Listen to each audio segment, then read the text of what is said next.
Hello, good morning all of student. मी प्राध्यापक Parvat sir Dnyanganga education मंचावर आपलं स्वागत करतो आणि पुढील टॉपिकला पण सुरू करतोय.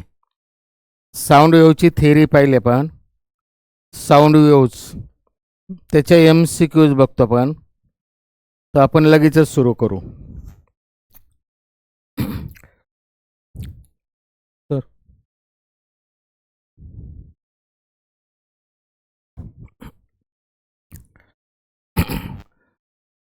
साऊंड वेव्हचे जे काय फॉर्म्युले पाहिलेले आपण त्याच्याशी रिलेटेड सगळे MCQs असतील. ठीक आहे, डायरेक्ट सुरू करू आपण. फिजिक्सचे MCQs आपल्याला कॉन्सन्ट्रेशनने लक्षात घ्यावं लागतात, कॉन्सन्ट्रेशनने वाचावं लागतात. ठीक आहे. दी फ्रिक्वेन्सी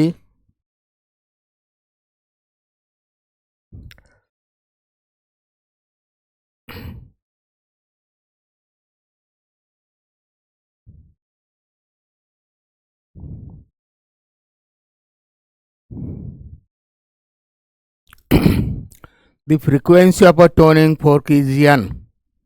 Tuning fork ची फ्रिक्वेन्सी दिलेली n.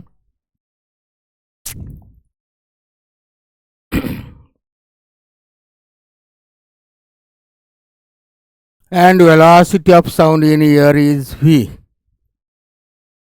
When a tuning fork completes vibration, the distance traveled by the wave is wave velocity किती असते? v is equal to n lambda. The distance traveled by the wave हे काढायचं actually आपल्याला. Distance travelled by the wave. तर distance बरोबर velocity divided by time ह्या बेसिकनुसार. Tuning फोर्कने n vibrations complete केले. Tuning फोर्कचं जर एक व्हायब्रेशन झालं, ठीक आहे, थोडं बेसिक थोडं बोलतो मी. ट्युनिंग फोर्कचं एक व्हायब्रेशन जेव्हा होईल, ट्युनिंग फोर्कचं एक व्हायब्रेशन म्हणजेच एक ऑसोलेशन, तेव्हा वेव जी येते लॅम्बडा म्हणजे इथपर्यंत येते. म्हणजे एका ऑसोलेशनसाठी लॅम्बडा एवढं डिस्टन्स जाते. तर 10 ऑसोलेशनसाठी किती जाईल? 10 ऑसोलेशनसाठी 10 लॅम्बडा एवढं डिस्टन्स पुढे जाईल. 10 लॅम्बडा. त्यामुळे डिस्टन्स ट्रॅव्हल्ड जे काय येणार आहे, 10 ऑसोलेशनमध्ये distance travelled 10 into lambda. Distance travelled in 10 ऑसोलेशन्स.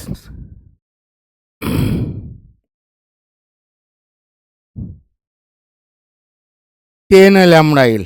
आणि v is equal to n lambda.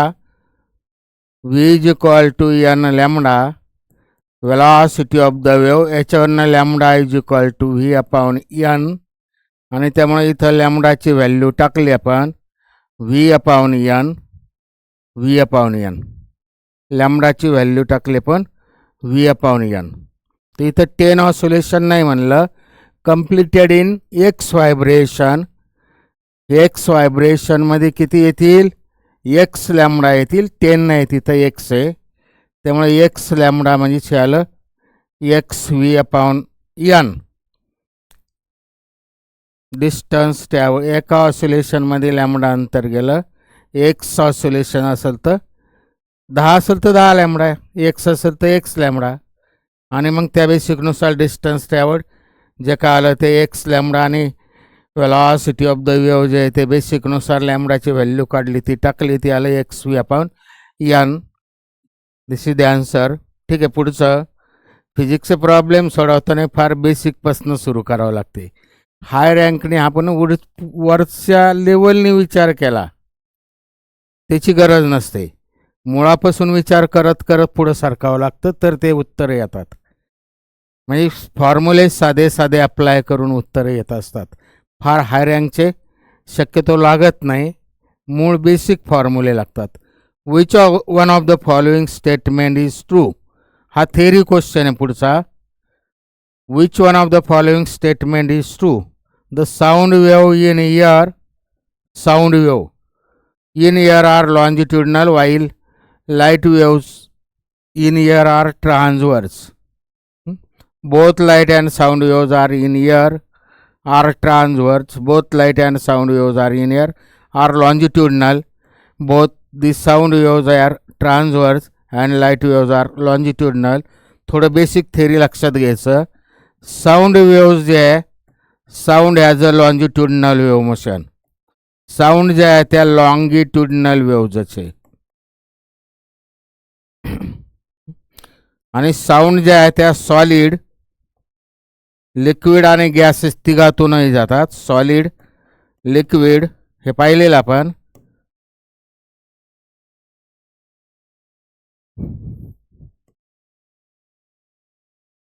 आणि गॅसेस तिघातूनही ट्रॅव्हल होतात. हे साऊंडचं झालं.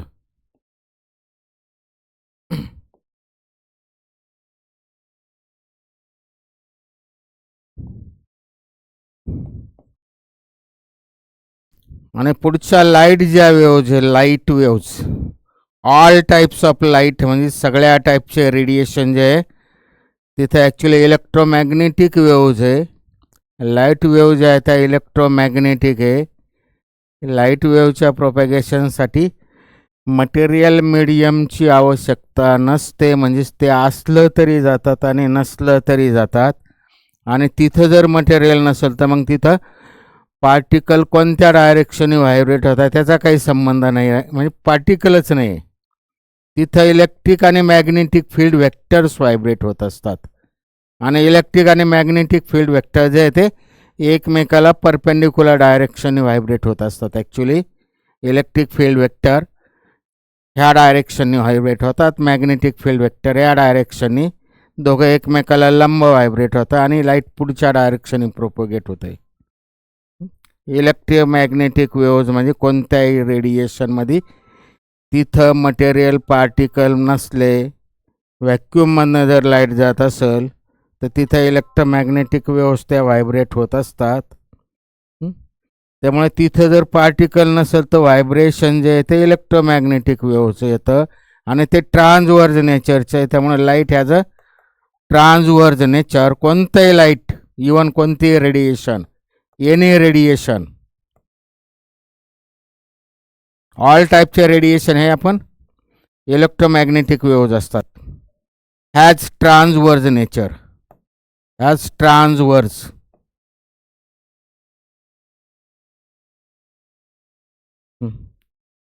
तेव्हा साऊंडला लॉन्गिट्युडनल वेव्ह नेचर आहे, लाईट वेव्हला ट्रान्सवर्ज आहे. त्यामुळे ते इयरमधनं असो नाही तर कुठं असो, साऊंड ज्या आहे त्या लॉन्गिट्युडनल असतील आणि लाईट वेव्ह ज्या आहे त्या ट्रान्सवर्ज असतील. त्यामुळे इथं जे दुसरं आणि तिसरं किंवा चौथं जे म्हणलं, both light and sound transverse नाही किंवा बोथ लॉन्गिट्युडनल नाही, आणि both the sound waves are transverse किंवा लाईट वेव्ज आर लॉन्गिट्युडनल हे पूर्ण उलट आहे. त्यामुळं which one of the following statement is true, first answer झालं याचं. ठीक आहे, पुढचं पटापट सरकायचं आहे. A uniform metal wire has a length L, वायरची लेंथ दिलेली आहे, मास दिलेलं आहे and density rho. It is under tension T and V is the speed of transverse wave along the wire, the area of cross section. Transverse wave आहे, area of cross section विचारला.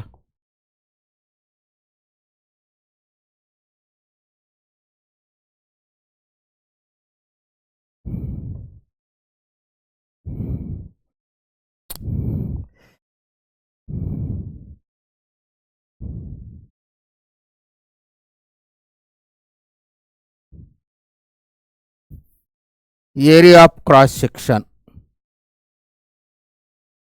ट्रान्सवर्ज wave आहे, transverse वेव्हचा speed जो असतो, velocity of the transverse wave जे येते ते √small m. T म्हणजेच टेन्शन इन द स्ट्रिंग आणि स्मॉल m म्हणजेच मास पर युनिट लेंथ.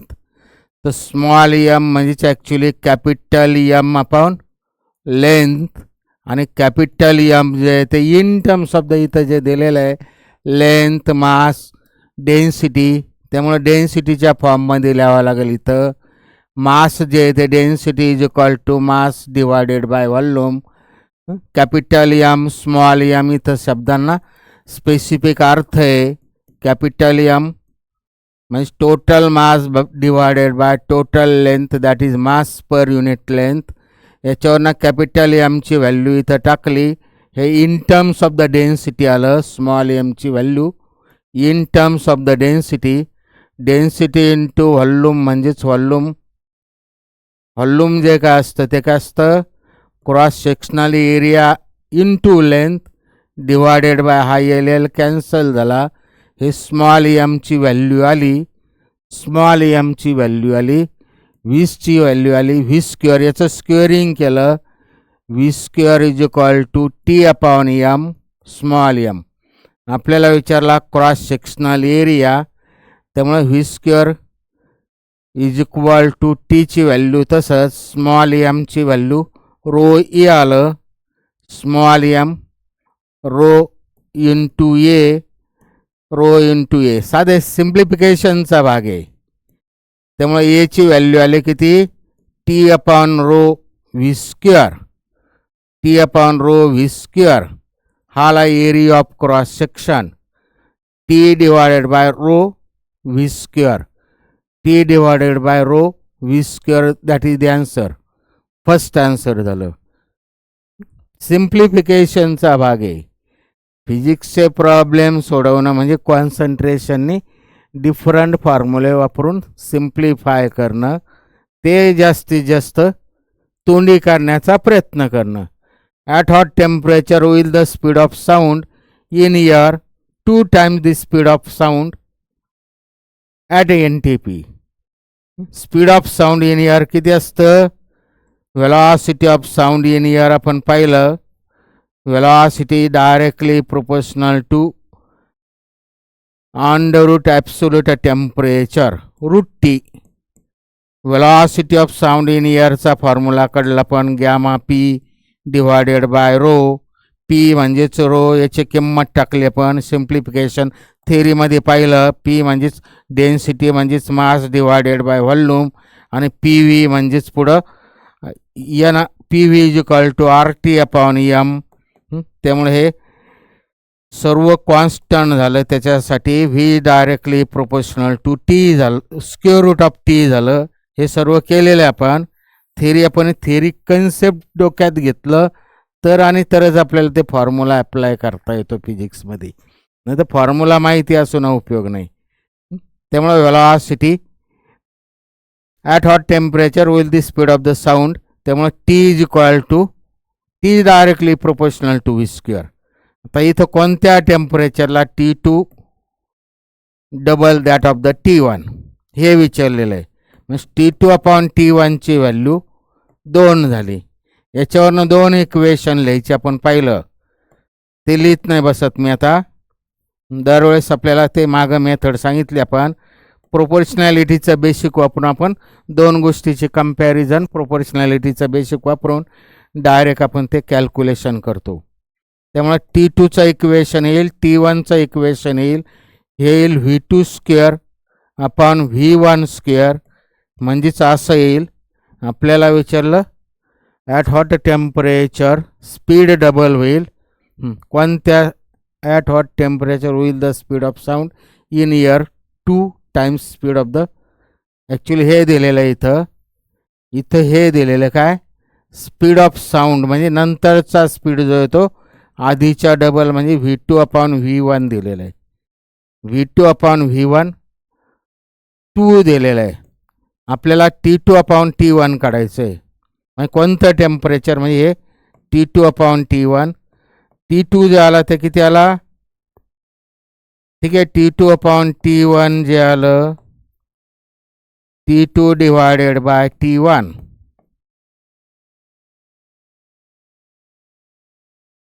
तर V2 हे जर दिलेलं लक्षात येत असेल, हे एवढं लिहायचीच गरज नाही. V2 अपॉन V1 हे लगेच 2 आहे. हे लगेच स्टेटमेंट रीड केलं का लक्षात येतं. त्यामुळे V2 अपॉन V1 जे आहे ते 2चा वर्ग. म्हणजे T2 जे आलं ते किती आलं, T2 जे आलं ते 4 times that of the T1 आणि T1 म्हणजे NTPला टेम्परेचर 0 डिग्री सेंटीग्रेड. 0 डिग्री सेंटीग्रेडला किती वेलॉसिटी ऑफ साऊंड असते आपण ते पाहिलं. 332. 332च्या 4 पट. 332च्या 4 पट म्हणजे 4 त्रिक 1200. 4ने गुणलं, ठीक आहे. 4ने मल्टिप्लाय केलं. 4 × 2 8. 4 त्रिक 12. 4 त्रिक 12 ने 13. 3 चौक 12. 1328. 1328 इथं कुठं आहे का? Velocity of sound in air at NTP 332 metre per second असते. आपण थेरीमध्ये पाहिलं, काढलं पण. त्यामुळे त्याच्या 4 पट म्हणजे 8. 4 त्रिक 12. 1. 4 त्रिक 12 ने 13. 1328 हे केल्विनमध्ये आलं. This temperature must be in kelvin. म्हणजे टेम्परेचर जे असणार आहे ते ॲब्सोल्यूट टेम्परेचर आहे, त्यामुळे ते केल्विनमध्ये 1328 केल्विन. इथं 1328 केल्विन कुठंच नाही, त्यामुळे 1328 केल्विन पर्यायामध्ये कुठंच नाही, त्यामुळं डिग्री सेंटीग्रेडमध्ये करतो मी. 1328 वजा 273 वजा 273 म्हणजे 5 राहिलं. At hot temperature with the speed of the sound is ear 2 times its speed. Speed of the sound in ear is 2 times its speed. त्यामुळे 2चा वर्ग 4. T is equal to v square. ते 4. 1328. 4 दुने 8. 4 त्रिक 12. 4 त्रिक 12. 1328 मधनं वजा 200 म्हणजे 5 × 3 8. 12 × 7 × 5 12.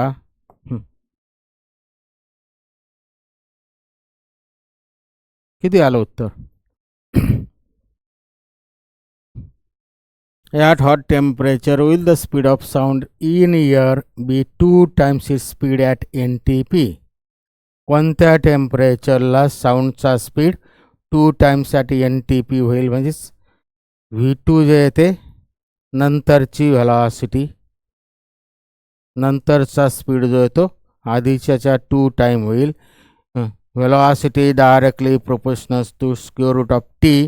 त्याच्यावरनं T is equal directly proportional to V square. त्यामुळे T2/T1 is equal to V2/V1 आणि V2/V1 velocity is to 4 time झालं. 4 टाइम्स. आणि हे किती आहे? 332 NTPची. 1 मिनटं. NTPला व्हेलॉसिटी किती आहे? 332. 4 दुने 8. 4 त्रिक 12.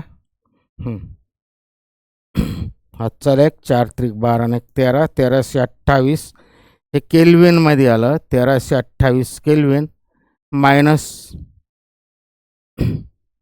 273. टेम्परेचर केल्विनचं जे आहे ते डिग्री सेंटीग्रेड म्हणजे -273 करावं लागेल. त्यामुळे हे 5 आलं. 273 1300 म्हणजे 1092च्या आसपास झाले. 1092 किती आलं? हे कॅल्क्युलेशन थोडं चेक करा. हे बेसिक हे झालं. कॅल्क्युलेशन थोडं चेक करा, त्याच्यात वेळ नाही घालवत मी. बेसिक हे झालं.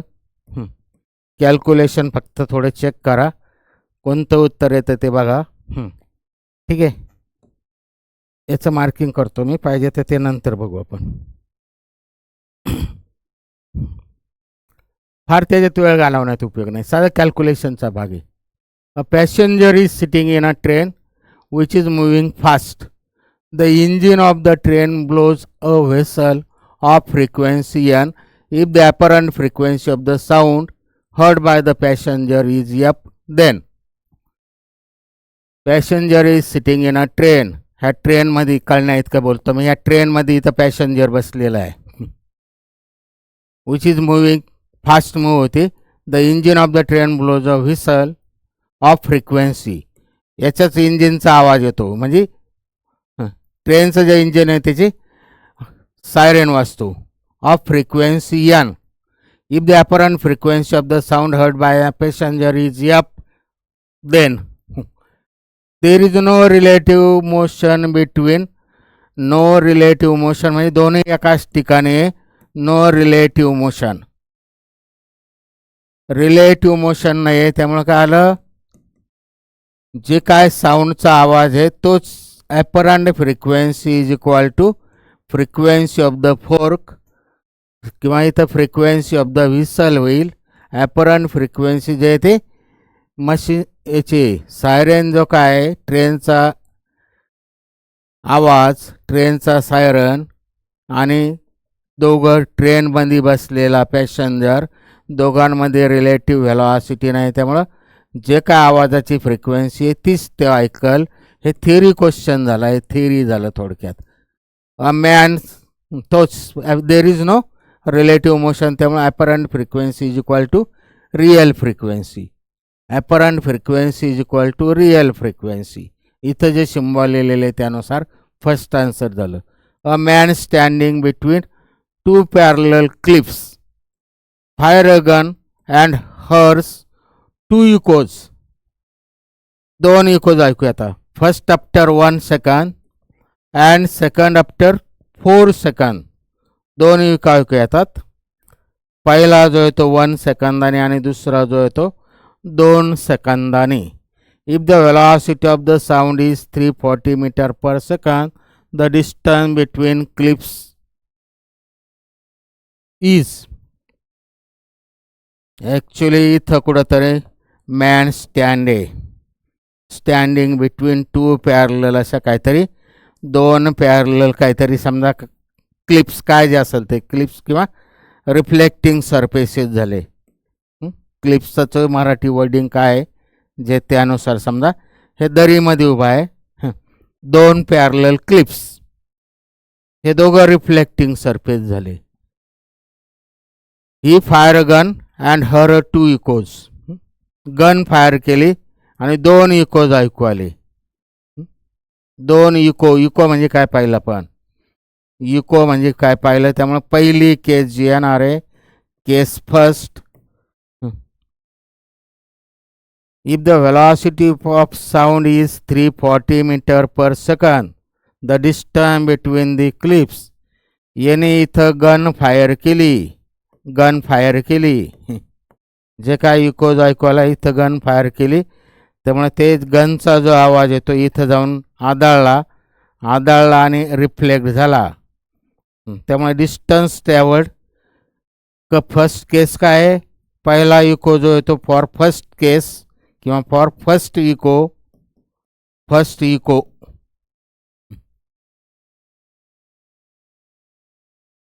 डिस्टन्स ट्रॅव्हल्ड किती येईल, velocity is equal to distance divided by time. त्यामुळे डिस्टन्स ट्रॅव्हल्ड जे आलं ते व्हेलॉसिटी इंटू टाईम.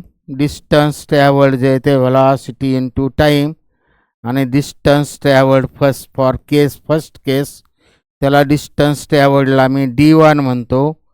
व्हेलॉसिटी आहे 340 आणि टाईम जो आहे तो 1 सेकंद म्हणला, 1 सेकंद. त्यामुळे टोटल डिस्टन्स आलं 340 मीटर. हे टोटल डिस्टन्स आलं पहिल्या केसचं, इथं जाऊन इथपर्यंत येणं, इकोचा कन्सेप्ट पाहिला पण. त्यामुळे 140च्या निम्मा हे झालं डिस्टन्स ट्रॅव्हल्ड. याच्यापासून इथपर्यंतचं अंतर डिस्टन्स बिटवीन, हे टोटल डिस्टन्स ट्रॅव्हल्ड झालं 340. त्यामुळं distance between man and first clip त्याच्या हाफ येईल. Distance between man and first clip 340च्या निम्मा 170. 340च्या निम्मात आपल्यासाठी लिहितो मी, it is equal to 170 metre. हे आलं distance between first clip man and first clip 170 metre झालं. हे अंतर जे हे डिस्टन्स जे आहे ते 170 झालं. आता सेम टाईपने इकडचं काढायचं. ही फर्स्ट केस झाली. सेम टाईपने आता सेकंड केससाठी सेकंड इकोसाठी आता मी डायरेक्ट तोंडी लिहितो. ते किती आलं?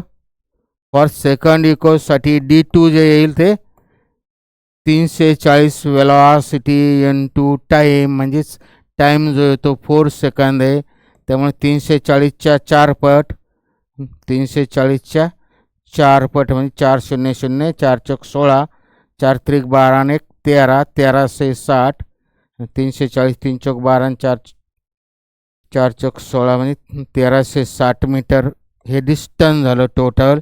त्यामुळे हाफ डिस्टन्स जे होईल ते हाफ डिस्टन्स 1360 डिवायडेड बाय 2, म्हणजेच हा 1360 2 सक 12 2 8 16 680 680 आलं. हे D2 आलं, हे D1 आलं आणि हे D2 आलं किती? 680. त्यामुळे टोटल डिस्टन्स येईल ते D1 plus D2, distance between this two clips. हे आपल्याला कळण्यासाठी काढलं. त्यामुळे 680 अधिक 170 म्हणजे 600 700 800 6 2 850 850. याची बेरीज केली किती? 680 प्लस 170. त्यामुळे 20 याच्यात मिळवले हे झाले 700 आणि हे झाले 150, त्यामुळे 850. टोटल डिस्टन्स आलं 850 metre. Distance between two clips is 850 metre. थोडं कॉन्सन्ट्रेशनने करावं लागतं. If the source emits waves of frequency F moves towards an observer with a velocity. velocity of the source दिलेले किती? v/4 and observer moves from the source, moves away from. हे towards शब्दाला अर्थ आहे. source emits waves of frequency f moves towards an observer. ठीक आहे, diagrammatically आपण basic पाहिलं त्यानुसार. हे सोर्स ऑफ साऊंड आहे, it moves toward the observer. इथं कुठेतरी ऑब्झर्वर आहे. बेसिक आपण जे पाहिलं होतं त्यानुसारच. फॉर्म्युले कसे लक्षात घ्यायचे तेही पाहिलं आपण.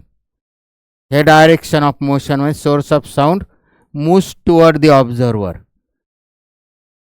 And observer with a velocity 4 divided by v/4 and observer moves away from the source with velocity. Observer पण बाजूला जातोय सोर्स पासून बाजूला. या डायरेक्शनला अर्थ आहे आपण जे फॉर्म्युले पाहिले त्यानुसार. With velocity the apparent frequency hertz by an observer will be. इथं व्ही म्हणजे व्हेलॉसिटी ऑफ दी साऊंड आहे. दोघंही ठीक आहे. पहिली केस लिहायची आता आपण. पहिली केस किंवा इथं दोन्ही केस एकत्र. ॲपरंट फ्रिक्वेन्सी दोघांमध्ये रिलेटिव्ह मोशन आहे, त्यामुळं apparent frequency hertz by an observer. Apparent frequency hertz by an observer. फॉर्म्युले नीट लक्षात घ्यायचं. मी काल ट्रिक्स बोललो, टेक्निक सांगितलं ते ह्या टाईपने मी कसं लिहितो पाहिलं होतं. पण लक्षात कसं ठेवायचं हे पण पाहिलं. पण इथपर्यंत ते तेवढंच झालं. आता जर ऑब्झर्वर बाजूला चालला, ऑब्झर्वर बाजूला चालला तर बाजूला जाण्याची केस म्हणजे काय होणार आहे? त्याने ऐकलेली फ्रिक्वेन्सी कमी होणार आहे, म्हणजे हे झालं -v0. हे झालं पहिली केस. आणि आता परत हा सोर्स ऑफ साऊंड ऑब्झर्वरकडे चालला, दोन्ही एकत्र पाहिलेला. पण त्या बेसिकनुसार लक्षात घ्यायचं. सोर्स ऑफ साऊंड ऑब्झर्वरकडे चालला, त्यामुळे काय झालं? परत frequency apparent frequency hertz by an observer वाढणार आहे. आणि ते वाढणार आहे म्हणजे हे काय होणार आहे? वाढणार आहे. खालचा फॅक्टर जर कमी झाला तर टोटल वाढणार आहे, त्यामुळे हे पण मायनसच येणार आहे. हा फॉर्म्युला तयार झाला. काल आपण ज्या केसेस पाहिल्या होत्या 6 केसेस, त्याच्यावरनंच आता ही पुढची केस पाहिली आपण. दोघंही असे चालले. त्या बेसिकनुसार मी बाणाचे अर्थ, बोलण्याचा अर्थ जे काय बोललो होतो त्यानुसार फॉर्म्युला. हा पहिल्यांदा ही केस घेतली, बाजूला चालला म्हणजे साऊंड ॲपरंट फ्रिक्वेन्सी कमी ऐकू येणार आहे, त्याला ॲपरंट फ्रिक्वेन्सी लेस होणार आहे, त्यामुळे हे मायनस होणार आहे, हे मायनस होणार आहे. V0 म्हणजे व्हेलॉसिटी ऑफ ऑब्झर्वर. आणि हे परत दुसरं, हा सोर्स जवळ चालला म्हणजे ॲपरंट फ्रिक्वेन्सी वाढणार आहे. हा डिनॉमिनेटरला असल्यामुळे हा मायनस, त्यामुळे हे दोन्ही फॅक्टर मायनस आले. व्ही मायनस, परत ऐकायचं, व्ही मायनस व्ही ऑब्झर्वर आणि व्ही मायनस व्ही सोर्स, याच्यात व्हॅल्यू टाकल्या का apparent frequency hertz by an observer जी काय विचारली ती येईल. तर इथं ॲपरंट फ्रिक्वेन्सी काय विचारलं, वेलॉसिटी, ठीक आहे, velocity frequency of the source of sound, the apparent frequency hertz by an observer will be, हेच विचारलं. Frequency emit the waves of frequency F, हे यांची व्हॅल्यू एफ दिलेले. व्ही जो आहे तो व्हेलॉसिटी ऑफ साऊंड म्हणलं. हे जे आहे V0, इथं V0 जो आहे तो किती दिलेला आहे, V0 जो आहे तो व्हेलॉसिटी ऑफ द ऑब्झर्वर जे आहे ती V divided by velocity of observer with velocity V/4 आणि velocity of the source if the source emit waves of frequency towards an observer with a velocity V/4, सोर्सची velocity V/4 आहे, values नीट टाकायच्या, आणि ऑब्झर्वरची velocity V/6 आहे, त्यामुळे हे value नीट टाकल्या, it is V/4,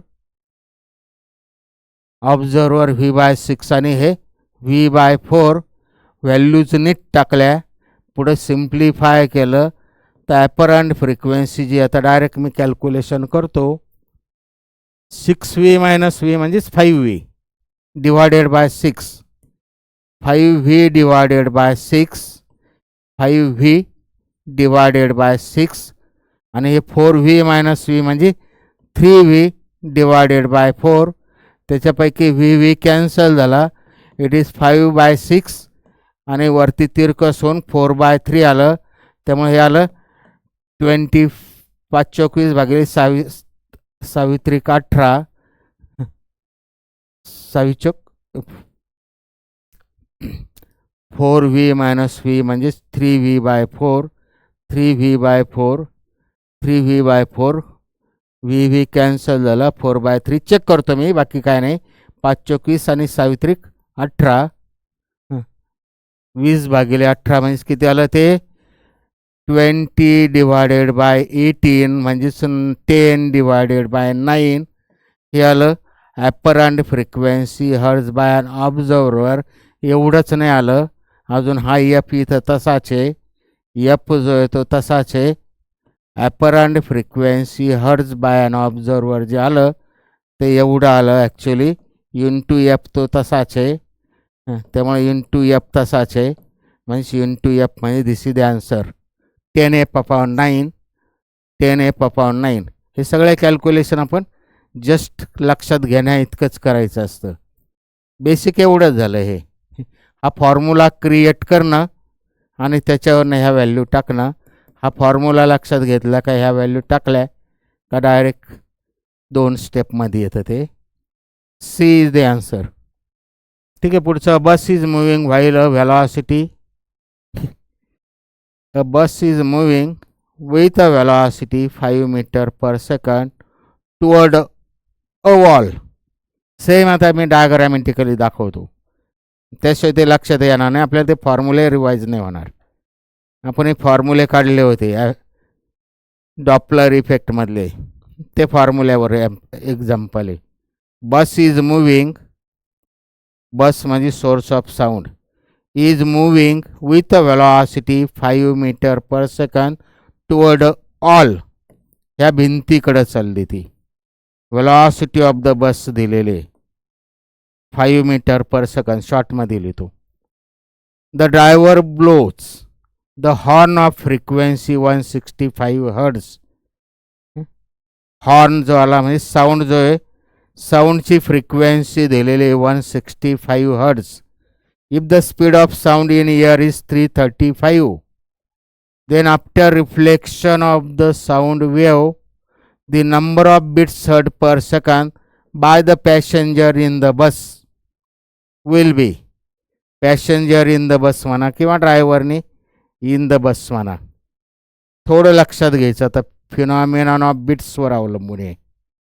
phenomenon of bits जो आहे तो खरा आपला पुढच्या टॉपिकमध्ये होणार आहे, सुपरपोजिशन ऑफ वेव्हमध्ये. तरी ती याच्याशी रिलेटेड आहे. ते ही वॉल आहे, लक्षात घ्यायचं. आता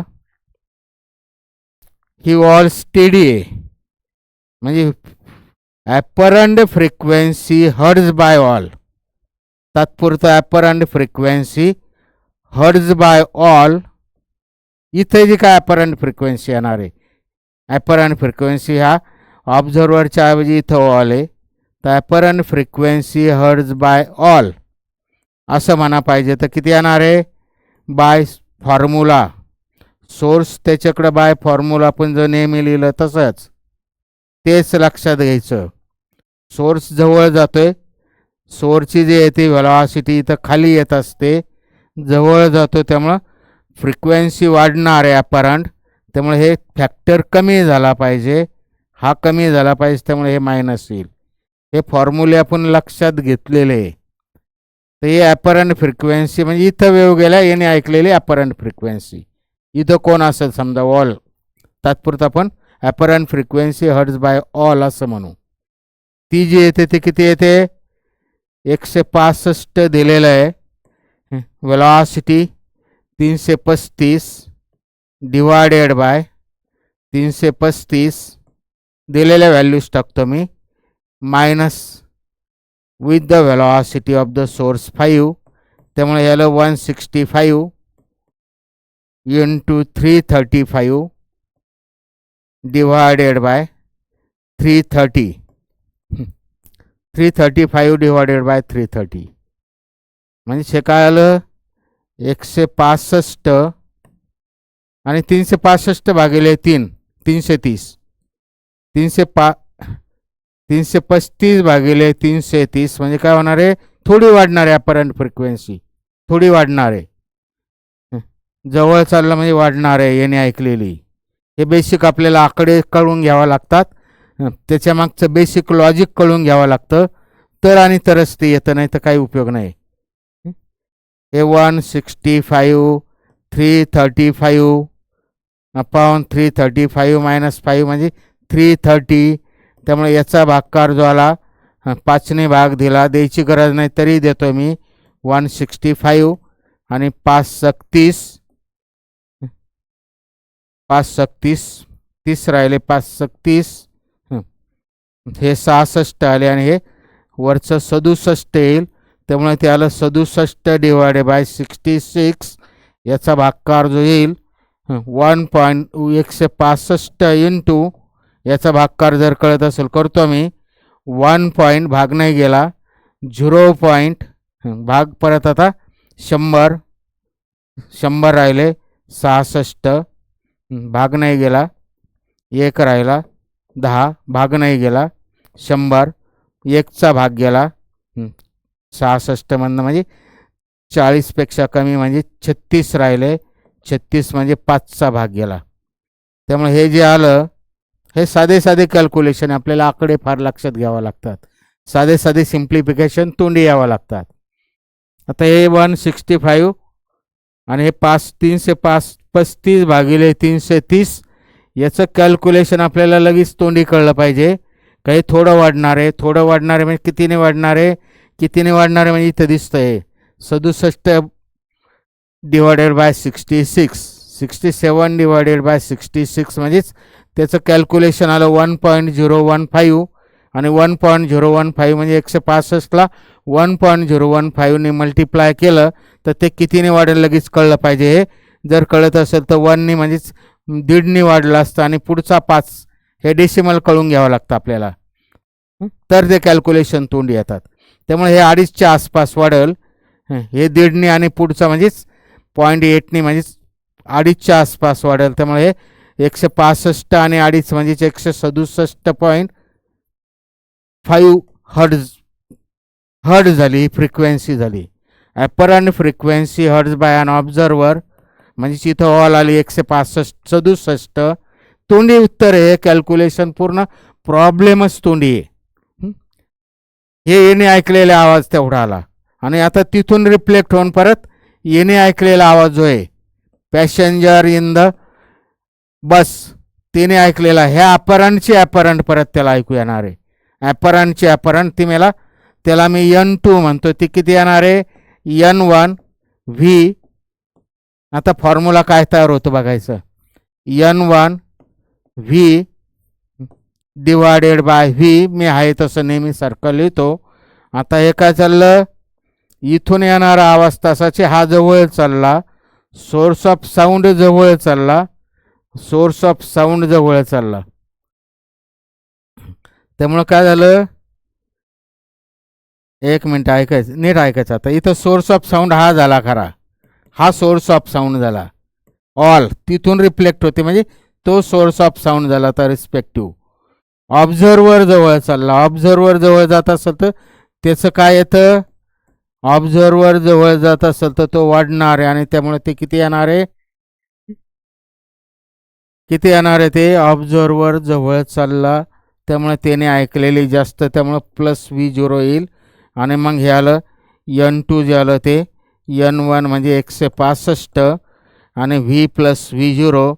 व्ही जो आहे ते 335 प्लस 5, 335 प्लस 5 म्हणजे इथं 340 झालं. 340 डिवायडेड बाय 335 डिवायडेड बाय 335 वजा काहीच नाही. त्यामुळे याचं उत्तर जे आलं ते किती आलं परत 335 म्हणजे याचं 165 आणि हे 365 5ने डिवाइड केलं म्हणजे हे आलं 67 आणि हे आलं 68. हे मगाची जी आहे ते किती आली 67 डिवायडेड बाय 66 आलं होतं. आता हे 67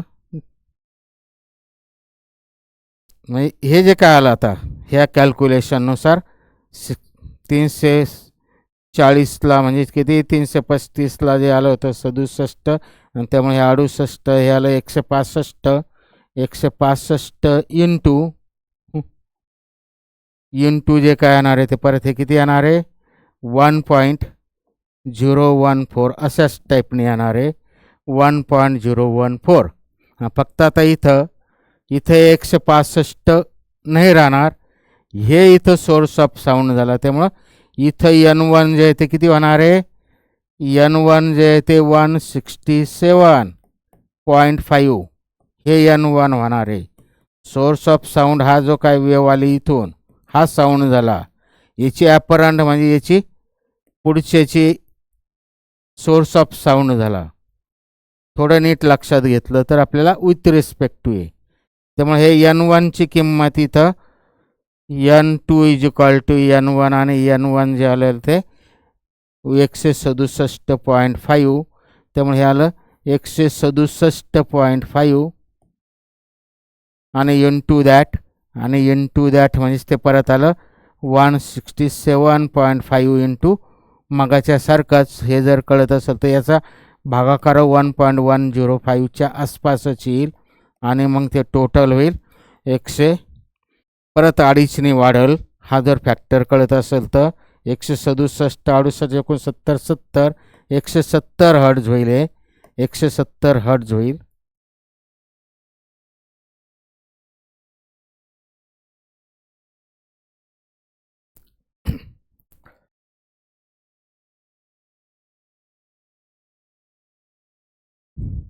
हे जे आलं टोटल 170 हर्ट्ज झालं. त्यामुळे 167 हर्ट्ज आणि 170 हर्ट्ज नीट आता लक्षात घ्यायचं. 167 हर्ट्ज आणि 170 167 आणि 2.5. आता इथं beat frequency of the beat frequency of beat जो ओरिजिनल साऊंड होता त्याची फ्रिक्वेन्सी आणि आत्ता इथं हा N2 जो आला त्या दोघांचा डिफरन्स येईल. बीट फ्रिक्वेन्सी आपण त्या फिनॉमिनॉनमध्ये तिकडे पुढच्या टॉपिकमध्ये बघणारच आहे. त्यामुळे हे 170 आणि ओरिजिनल जी होती ती the driver blows the horn of frequency 165 आणि आत्ताची जी आली ती किती आली 170 आणि 165 165 आणि 170 दोघांचा डिफरन्स मोठं वजा छोटा म्हणजे 170 minus 165 and that is 5 hertz. This is the answer. थोडं नीट लक्षात घ्यायचं 5 hertz. this is the answer. इथून आवाज गेला इथं ऑल जी ती रेस्टला आहे त्यामुळे याला इथं जी अपरंट फ्रिक्वेन्सी ऐकू येईल तीच परत गाडी जवळ चालली तर ते रिफ्लेक्ट तिथून आलेल्या वेव्स याच्या रिस्पेक्टिव्ह ती जी होईल ती ओरिजिनल फ्रिक्वेन्सी होईल आणि त्यामुळं N1 याच्या N2च्या रिस्पेक्टिव्ह ओरिजिनल फ्रिक्वेन्सी झाली. तर N2 जे आहे ते बसमध्ये बसलेल्या पॅसेंजरनी ऐकलेली ॲपरंट फ्रिक्वेन्सी करस्पॉन्डिंग आणि त्यामुळं ती N1ची व्हॅल्यू इथं त्याच्या रिस्पेक्टिव्ह म्हणल्यामुळे N2 आणि N जो आहे त्याचा difference that is the frequency of the bits होईल. ठीक आहे. पुढचं फार वेळ लागतो त्याला समजून घ्यायला. समजून घेतलं काही कॅल्क्युलेशन तोंडी करून लगेच काढता येतं. A source of sound is travelling toward a stationary observer. The frequency of sound heard by an observer is 3 times the original frequency. Frequency of the sound heard by an observer. Frequency of the sound heard by an observer is 3 times the original frequency. म्हणजे apparent frequency याचा ratio दिलेला आहे. Source of sound is travelling toward the stationary observer. कळण्यासाठी आता परत formula आपल्याला लिहिण्यासाठी इथं सोर्स ऑफ साऊंड हे स्टेशनरी आहे. ऑब्झर्वर जो 0वर आहे व्हेलॉसिटी ऑफ द ऑब्झर्वर जो आहे तो थांबलेला आहे. सोर्स ऑफ साऊंड इकडं मूव्ह होतो त्यामुळे फॉर्म्युला आपण पाहिलेला आहे.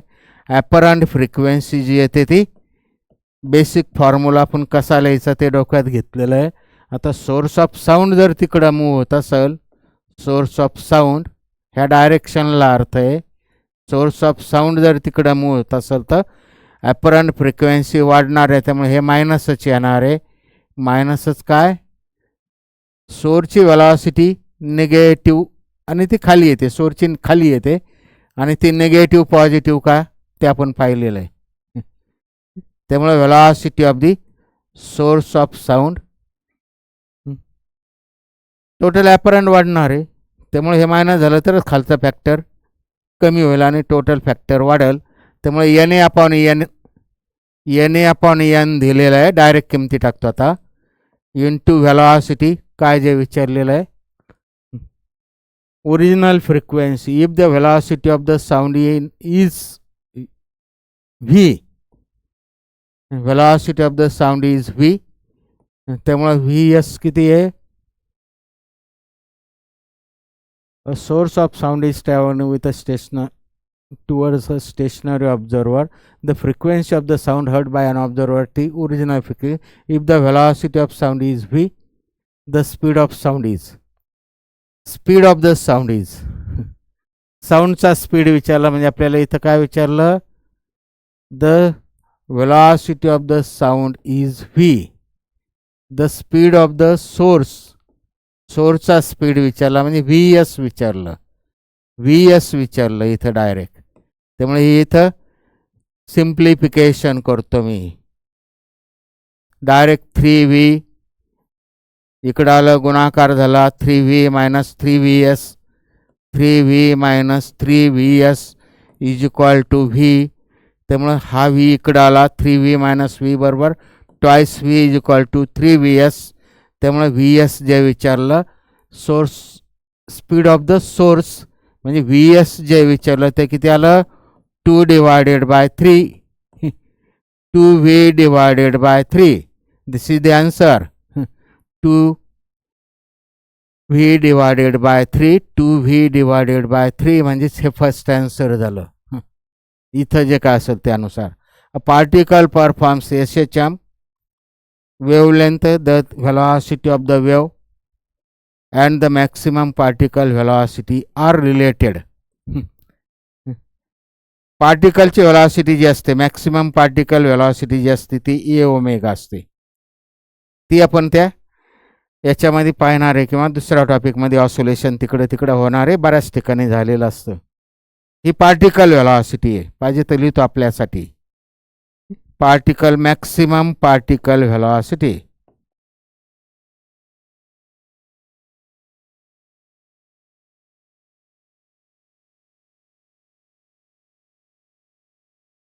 कॅपिटल व्ही ने दाखवलं ती amplitude into omega angular frequency एवढी असते. आणि वेव्ह व्हेलॉसिटी किती आहे? वेव्ह व्हेलॉसिटी किती आली? व्ही इज इक्वल टू किंवा वेव्ह व्हेलॉसिटी याच्यावरनं पण लिहिता येईल आपल्याला. V is equal to N lambda किंवा omega is equal to 2 pi upon T. आणि ओमेगा म्हणजे V upon lambda. V upon lambda omega जो आला तो हे जे omega it is equal to V is equal to N lambda. V is equal to N lambda आणि त्यामुळं V is equal to N lambda omega जो असतो तो 2 पाय अपॉन टी म्हणजे 2 पाय एन. आणि एन म्हणजेच किती आलं? एन जे आलं ते व्ही अपॉन लॅमडा आलं. आता हा व्ही जे आहे ती V is equal to N lambda wave velocity. Small V capital V नीट लक्षात घ्यायचं, इथं सिम्बॉलचा घोळ नको व्हायला. V is equal to N lambda, त्यामुळे याच्यावरनं N is equal to small V upon lambda ती किंमत टाकली मी. स्मॉल व्ही अपॉन लॅमडा ओमेगाची व्हॅल्यू ही आली. ओमेगाची ही आलेली व्हॅल्यू कन्वर्जन करायचं, रिलेशन काढायचं आहे फक्त, बाकी काय नाही. Capital V A into that 2 pi omega 2 pi small V divided by lambda. This is the answer. 2 pi small V divided by lambda into A. 2 pi small V divided by lambda into A. कोणा A वरती आहे त्यामुळे हेच answer नाही, हे पण answer नाही. ए इथं वरती आपला, त्यामुळे 2 पाय ए डिवायडेड बाय लॅमडा. याच्यात व्ही नाही त्यामुळे दिस इज द आन्सर. हा जो व्ही आहे ॲक्च्युली स्मॉल व्ही आहे, प्रॉपर लिहिलेलं आहे, त्याच्यात काय प्रिंटिंग मिस्टेक नाही. 2 पाय A V upon lambda this is the answer. Conversion बघ काय नाही. 2 tuning forks of frequency 320 Hz, 480 Hz sounded together to produce sound waves. The velocity of sound in air is 320 meter per second. The difference between the wavelength of these waves is V is equal to n lambda. velocity constant हे फार concept लागतात फिजिक्सला, आपोआप काही येत नाही. म्हणजे n is inversely proportional to lambda. त्यामुळे ज्याचा वेवलेंथ फ्रिक्वेन्सी जास्त त्याची वेवलेंथ कमी राहील. ज्याची फ्रिक्वेन्सी जास्त त्याची वेवलेंथ कमी राहील. इथं फ्रिक्वेन्सी पहिल्याची 320 आहे, दुसऱ्याची 480 आहे. त्यामुळे पहिल्याची वेवलेंथ जी आहे फ्रिक्वेन्सी कमी आहे त्यामुळे वेवलेंथ जास्त राहील, दुसऱ्याची कमी राहील. त्यामुळे इथं आपल्याला लॅमडा 1 मायनस लॅमडा 2 काढायचं आहे. हे तोंडी झालं सगळं. इथं लॅमडा 1 मायनस लॅमडा 2 का लॅमडा 2 मायनस लॅमडा 1 हे तोंडी झालं. याच्यावर न कळतं आपल्याला बेसिक म्हणून. याची फ्रिक्वेन्सी कमी वेवलेंथ जास्त, त्यामुळे लॅमडा 1 मायनस लॅमडा 2 हेच येणार आहे. लॅमडा 1 मायनस लॅमडा 2 काय येणार आहे ते याच्यावरनं जर लक्षात घेतलं तर लॅमडा काय येतो? लॅमडा जो येतो तो V upon frequency. Lambda is equal to V upon frequency. त्यामुळं 2 इक्वेशन लिहिले, लॅमडा 1 साठी लिहिले, लॅमडा 2 साठी लिहिले. व्ही कॉमन निघाला, शिल्लक राहिलं 1 upon n1 minus 1 upon n2. आणि मग व्ही जो येतो 320 मीटर पर सेकंद आहे. 1/n1 320च आहे, मायनस 1/n2 480 झालं 480. त्यामुळे याला 320 गुणाकार सिम्प्लिफिकेशन करतो मी. हे 480 मायनस 320 डिवायडेड बाय 320 इंटू 480. हे कॅन्सल झालं. हे 480 320 आणि 300 आणि 400 म्हणजे 160 राहिलं. 320 बेरीज वजाबाकी 480मधनं 320 गेले, 300 गेले म्हणजे 180 आणि त्याच्यातनं 20 गेले म्हणजे 160 राहिले. Divided by 480. 0 0 गेला, 16 1 16 16 3 48. त्यामुळे हे आलं 1/3. लॅम्बडा 1 मायनस लॅम्बडा 2 किती आलं? 1/3 आलं. 1/3 म्हणजेच किती झालं ते? 0.33 मीटर. 0.33 मीटर म्हणजेच किती आलं ते? 33 सेंटीमीटर. हे सगळ्या गोष्टी आपल्याला साध्या गोष्टी यावा लागतात. हे कॅल्क्युलेशन तोंडी झालं, हे सगळं तोंडी झालं. फक्त एक फॉर्म्युला एवढी एक स्टेप लिहिली समजा जास्तीत जास्त, आणि ही दुसरी स्टेप, तर ते 1/3 आलं. हा डिफरन्स जो आहे तो 1/3 आला. 1/3 म्हणजे SI युनिटमध्ये, हे सगळं SI युनिटमध्ये म्हणजेच 0.33 मीटर आलं. 0.33 मीटर, 0.33 मीटर म्हणजेच ते 33 सेंटीमीटर आलं. 33 centimetre and that is the answer. तोंडी दिसतं ते, डबल करून पाहिलं पण आपल्याला कळण्यासाठी आपल्याला ते करावं लागतं.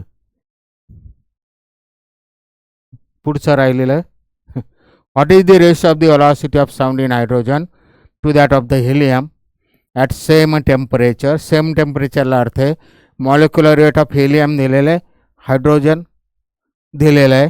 व्हेलॉसिटीचा फॉर्म्युला काढलेला आपण, व्हेलॉसिटी लॅप्लास फॉर्म्युला काढला. तो जो येतो तो गॅमा PV/ρ म्हणजेच यम आला, आणि PV म्हणजेच काय?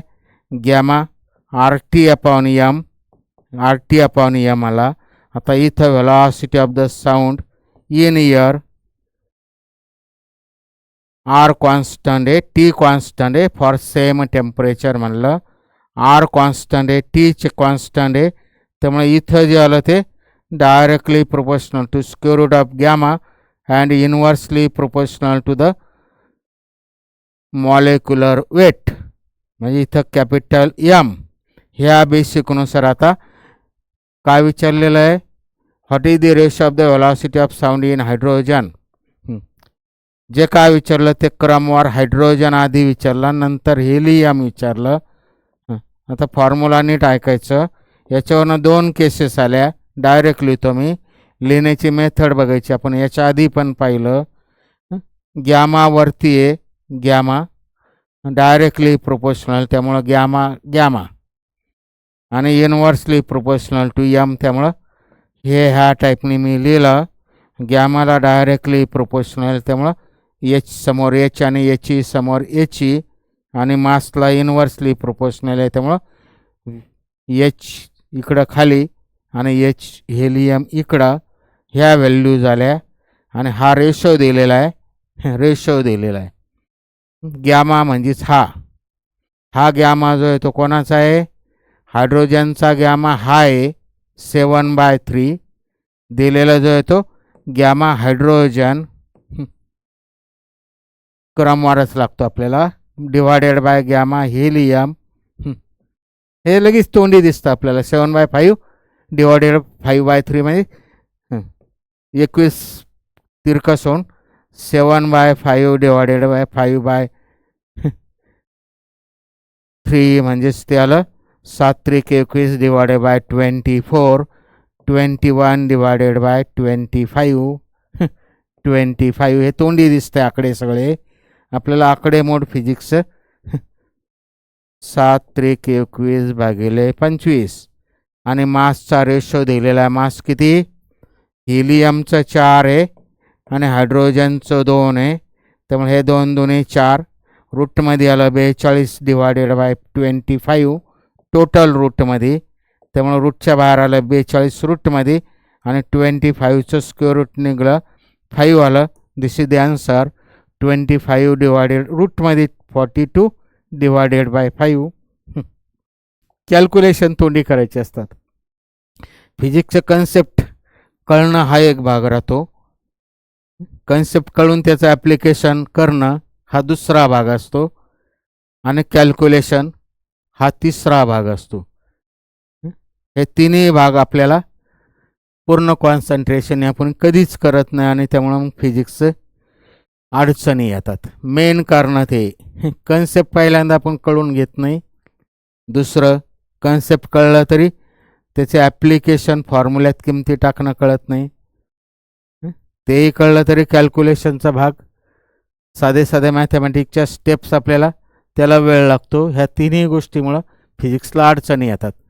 अ pitch of whistle of engine appear to drop by 30% of the original value when it passes stationary observer. If speed of the sound in air is 35, then the speed of the engine in meter per second. Same type ने आता observer काय आहे, formula create करतो मी. आपण जे basic पाहिलं त्यानुसार pitch of a whistle of an engine appear to drop original व्हॅल्यूच्या पेक्षा त्याचा ते जे आवाज येतो कमी झाला. When it passes stationary observer stationary हा बाजूला चालला. इथून बाजूला जाण्याची केसचा फॉर्म्युला लिहिला आपण. ॲपरंट फ्रिक्वेन्सी किती, परत मी पुन्हा ते फॉर्म्युला लिहिताना त्याच मेथडने लिहितो.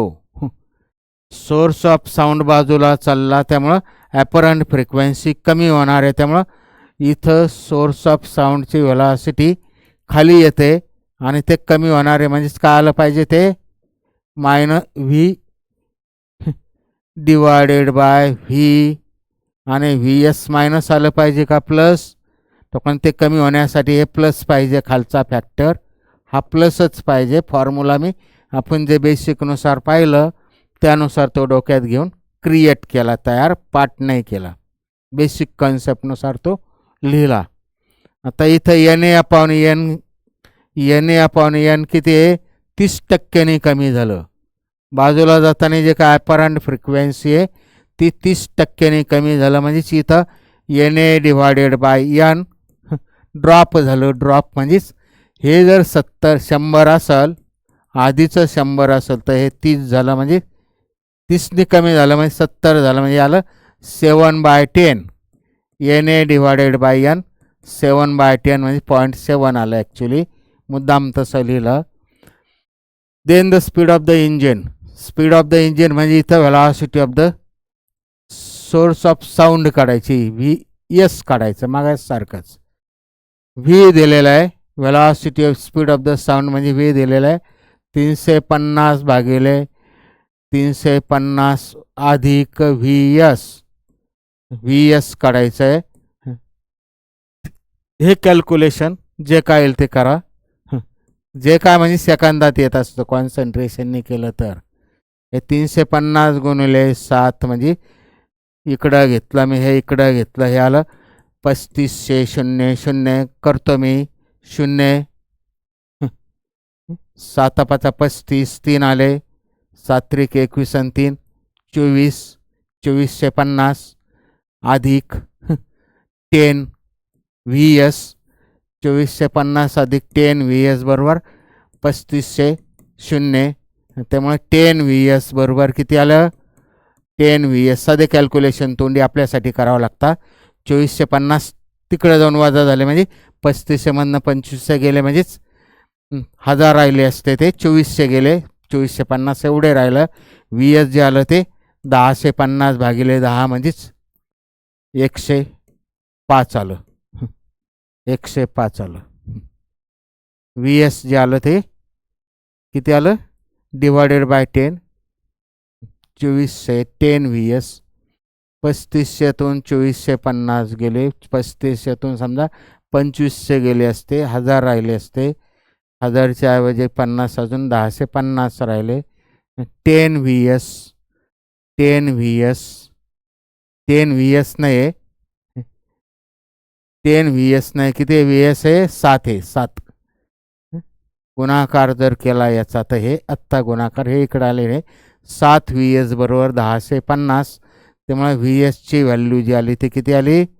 1050 भागिले 7. 7 1 7, 3 राहिले, 7 5 35, 150 वेलॉसिटी राहिली ती 150 मीटर पर सेकंद. कॅल्क्युलेशनचा भाग आहे. 150 metre per second. That is the answer. 1050 भागिले 7 त्याचा भागाकार तेवढा आला. पुढचा थिअरी क्वेश्चन आहे. Which one of the following statement regards the pitch of sound is wrong? Wrong कोणतं आहे खालचं? Regarding to the pitch of sound is wrong हे काढायचं आहे. पिच ॲक्च्युली थोडं बेसिक बोलतो मी. साऊंडचे 2 टाईप्स असतात, इंडस्ट्रियल साऊंड आणि म्युझिकल साऊंड. म्युझिकल साऊंडमध्ये 3 भाग असतात actually. Timbre, quality of the sound आणि पिच, हे 3 भाग असतात म्युझिकल साऊंडचे. Timbre, quality of sound and pitch. Pitch जेवढा चांगला, पिच म्हणजे शार्पनेस वाढतं. लेडीजचा आवाज मंजूळ असतो म्हणजे त्याचा पिच छान असतो, पिच हायर असतो. हायर पिच जर असेल तर शार्पनेस वाढते आवाजाची. त्यामुळं pitch refers sharpness of the sound हे करेक्ट झालं. Tone refers to the single frequency of the wave हे पण करेक्ट झालं. टोनचं टोन, क्वालिटी आणि pitch. High pitch sound need not be louder. High pitch sound need not be louder हे पण correct झालं. In general male sound is sharper than the female हे चुकीचं झालं. मेल साऊंड जो येतो काय असतं? आत्ता मी बोललो फिमेल साऊंड जो येतो मंजूळ म्हणजे शार्पर असतो. त्यामुळे wrong statement is this. Last उत्तर झालं. पुढचं करायचं. When source of sound and observer both are moving toward each other the observer will hear. दोघे जवळ येत असतील, ऑब्झर्वर मूव्ह होतोय, सोर्स ऑफ साऊंड मूव्ह होतोय, दोघे एकमेकाच्या जवळ येत असतील तर काय होईल? ॲपरंट फ्रिक्वेन्सी वाढणारच आहे. High frequency, observer will heard high frequency. High frequency कोणतं आलं? हे आलं आणि हे आलं. आणि फ्रिक्वेन्सी वाढते, ॲपरंट फ्रिक्वेन्सी येण्याचं मूळ कारणच आहे. फ्रिक्वेन्सी वाढते म्हणजेच वेवलेंथ अशी वेव्ज प्रेस होतात. Actually frequency is inversely proportional to wavelength. हे जरी तुम्ही डोक्यात घेतलं तरी लक्षात येईल. नाही वेव प्रेस होते हे नाही कळलं तर फ्रिक्वेन्सी वाढल्या म्हणजेच वेवलेंथ कमी झाले. त्यामुळे this is the answer. Theoretical question आहे हा. थेरॉटिकल क्वेश्चन आहे. दोघंही जवळ येत असेल तर ॲपरंट फ्रिक्वेन्सी वाढणार आहे. ॲपरंट फ्रिक्वेन्सी वाढणार आहे. फ्रिक्वेन्सी जे काय ते वाढणार आहे आणि वेवलेंथ फ्रिक्वेन्सीला युनिव्हर्सली प्रोपोर्शनल कळत असेल तर वेवलेंथ कमी होणार. हे ते बेसिक झालं. This is the answer. A train is moving toward a stationary observer. Train is moving toward the stationary observer. ट्रेनच्या ऐवजी मी सोर्स ऑफ साऊंड साधा दाखवतो. हा स्टेशनरी ऑब्झर्वर कळण्यासाठी फॉर्म्युला तयार करण्यासाठी आपल्याला ते डोक्यात घ्यावं लागतं. Velocity of the observer it is stationary. Velocity of the source is moving toward the observer. Train is moving towards the stationary observer with speed दिलेला आहे. A train sounds a whistle of frequency 450 hertz. If the speed of sound is 340, the frequency heard by an observer in hertz. Basic formula लिहिण्याची मी method बोललो. आता कोण कुठं move होतोय? हा तिकडं मूव्ह होतो त्यामुळं त्याची इथं येणार आहे. आता ते प्लस का मायनस? जवळ येतो त्यामुळे वाढणार आहे, त्यामुळे हे मायनस. जवळ येतो त्यामुळे वाढणार आहे. हा फॅक्टर जर कमी झाला तर टोटल फॅक्टर वाढेल. हे नीट लक्षात घ्यावं लागेल आपल्याला. फॉर्म्युले मी कसे क्रिएट करतो तर इथं विचारलं ॲपरंट फ्रिक्वेन्सी विचारले, डायरेक्ट हेच विचारलं त्यामुळं हेच दिलेलं आहे 450. Velocity of the sound 340. हे 340 वजा 34, 340 मायनस 34, 340 मायनस 34, त्यामुळे 450पेक्षा निश्चितच जास्त येणार आहे. 340 भागिले 336, 336 म्हणजे 450पेक्षा निश्चितच जास्त येणार आहे. पर्यायामध्ये 450पेक्षा जास्त असणारे आकडे हाय हाय हाय 3 आहे, त्यामुळे ते डायरेक्ट टिक मार्क नाही करता येणार, आपल्याला कॅल्क्युलेशनच करावं लागेल. आता याचं कॅल्क्युलेशन किती येणार आहे? याचं कॅल्क्युलेशन रफमध्ये करतो मी. 5 36, 5 36, 5 7 35, 67च्या आसपास, 5 36, 40 5 8 40, हे 68च्या आसपास आलं. रफमध्ये करतो बरं का. त्यामुळे हे 68/67 आणि 68/67 म्हणजे हे 450 इंटू 1.015च्या आसपास, आणि हे कॅल्क्युलेशन आकडे कळावं लागतात त्याला. त्यामुळे 450च्या जर एक असतं तर 4.5ने वाढलं असतं, आणि 4.5 म्हणजे अजून थोडं कितीने वाढणार आहे? 4.5ने वाढलं असतं. 67 1.450 आणि हे 45 म्हणजे 50ने वाढणार. हे जवळजवळ याचं उत्तर किती येईल? 500 येईल. 500 जे काय कॅल्क्युलेशन येईल ते करा. 500 hertz, this is the answer. हे कॅल्क्युलेशन ॲक्युरेट करावं लागेल. हे 450 झालं, आणि हा 0.101, 0.01 म्हणजेच 4.5ने वाढलं असतं. 450 4.5, याचा भागाकार किती येतो त्यानुसार करा. कॅल्क्युलेशन तुम्ही करा, हे कॅल्क्युलेशन, त्याच्यात आपल्याला वेळ घालवण्यात उपयोग नाही. ते उत्तर झालं. कॅल्क्युलेशन करून टिक मार्क करा. अ uniform wire 20 meter long, weighing 50 Newton, hangs vertically if the speed of the wave at middle of the wire. Uniform wire आहे. आता हे गणित तोंडी आहे तसं, तरी आपल्याला अर्धपान करावं लागेल. ही वायर आहे, तिचं वेट दिलेलं आहे, टोटल वेट. आता बेसिक फिजिक्स कळत असेल तर ह्या वायरचं वेट इथं ॲक्ट होतं, म्हणजे इथला फोर्स दिलेला आहे, इथला फोर्स आहे 50 न्यूटन. याच्या सेंटरला युनिफॉर्म वायर आहे, त्यामुळे इथं सेंटरला इथं 25 न्यूटन फोर्स असेल. म्हणजे थोडक्यात इथलं टेन्शन जे असेल ते 25 न्यूटन असेल. हे इथलं tension at the middle 25 newton असेल. तर व्हेलॉसिटी ऑफ द साऊंड, वायरवरची व्हेलॉसिटी ऑफ द साऊंड, वायरवरच्या म्हणजे ट्रान्सवर्स वेव्ह झाल्या, त्याची व्हेलॉसिटी येते √T divided by small m म्हणजे मास पर युनिट लेंथ. त्यामुळे velocity of the sound, the speed of the wave at middle point विचारला, त्यामुळे speed of the wave at middle point किती होईल? तिथलं टेन्शन म्हणजे 25 newton divided by mass per unit length काढावं लागेल आपल्याला. वायरचं मास पर युनिट लेंथ आता किती येईल? वायरचं मास पर युनिट लेंथ इथंच काढतो मी. मास पर युनिट लेंथ म्हणजे कॅपिटल M/L. कॅपिटल M जे आहे ते 50 न्यूटन आहे. M नाही दिलेलं, इथं वेट दिलेलं आहे, M नाही दिलेलं, कॅपिटल M. परत इथं वेट जे आहे ते काय येणार आहे? mg, आणि वेट जे दिलेलं आहे 50, आणि त्यामुळे स्मॉल m जे कॅपिटल M जे येणार आहे डिवायडेड बाय g. ची व्हॅल्यू इथं म्हणलं 10 घ्या, त्यामुळे कॅपिटल M ची व्हॅल्यू आली 5 किलोग्रॅम. कॅपिटल M ची व्हॅल्यू आली 5 किलोग्रॅम. कॅपिटल M आलं 5 किलोग्रॅम डिवायडेड बाय 20, म्हणजे स्मॉल m झालं 5, आणि हे म्हणजे स्मॉल m आलं, त्यामुळं हे आलं 1/4, आणि त्यामुळे ते आलं रूटमध्ये 100, आणि that is 10. This is the answer, 10 metre per second. तोंडी velocity of the transverse wave हा फॉर्म्युला, हे सगळं बेसिक, हे काही 1 आणि 2 कन्सेप्ट नसतात. हे टेन्शन कळावं लागतं, मिडल पॉईंटला किती असेल, वेट,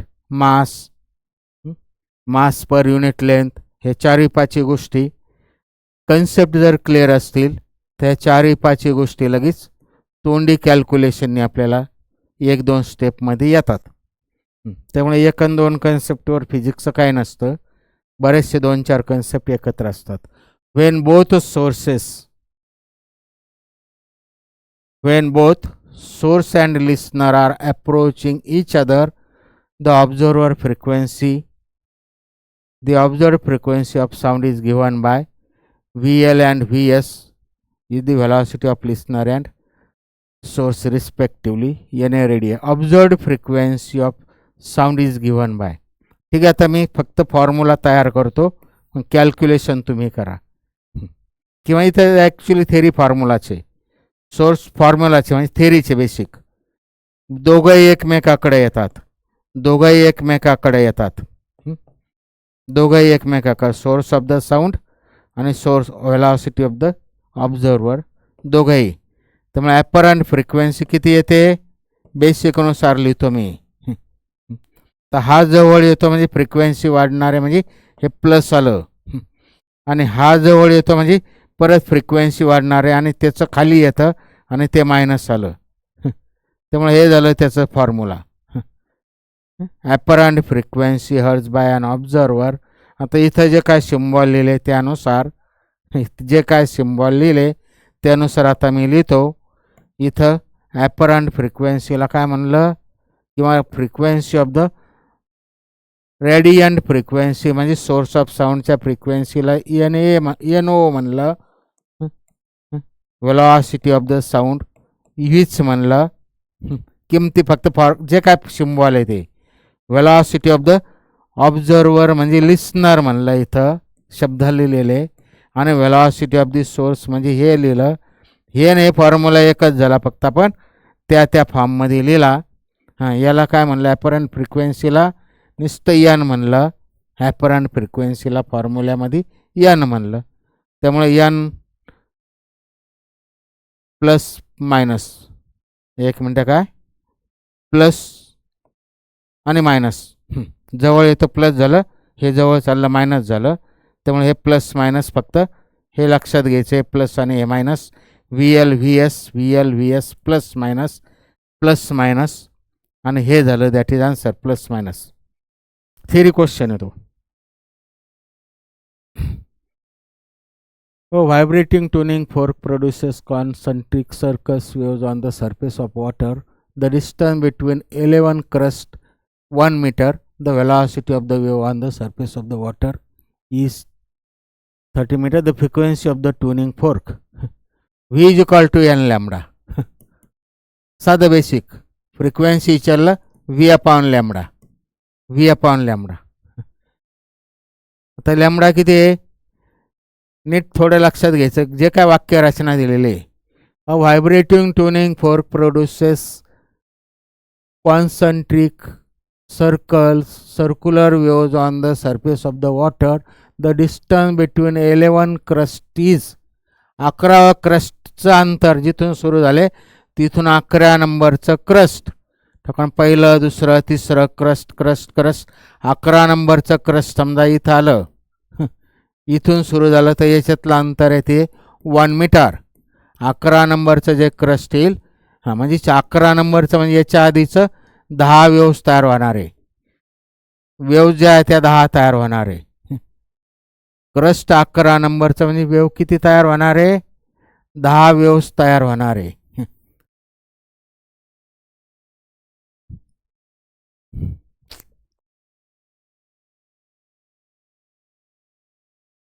वेव्ह इथून तयार झाली, एक क्रस्ट आणि एक ट्रप म्हणजे 1 लॅम्बडा झालं.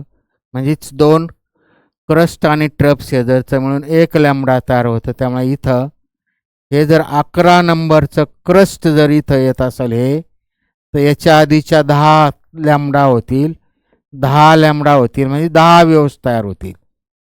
10 वेव्स, एक क्रस्ट आणि एक ट्रब मिळून 1 लॅम्बडा होते. आणि मग 10 वेव्हसाठी एवढं अंतर दिलेलं आहे, किती? 1 मीटर. 10 वेव्हसाठी किती? 1 मीटर अंतर दिलेलं आहे, म्हणजे 10 लॅम्बडा करस्पॉन्डिंग टू 1. त्यामुळे लॅम्बडाची व्हॅल्यू आली 1/10. लॅम्बडाची व्हॅल्यू आली 1/10. 10 लॅम्बडा, त्याचं इथंच लिहितो मी. 10 lambda corresponding is equal to 1 metre. Lambda आलं 1/10. आणि त्यामुळे V is equal to N lambda, म्हणजेच व्हेलॉसिटी दिलेली आहे का इथं? दिलेले 30/1/10. म्हणजेच किती आलं ते? 300 आलं. 300 hertz velocity of the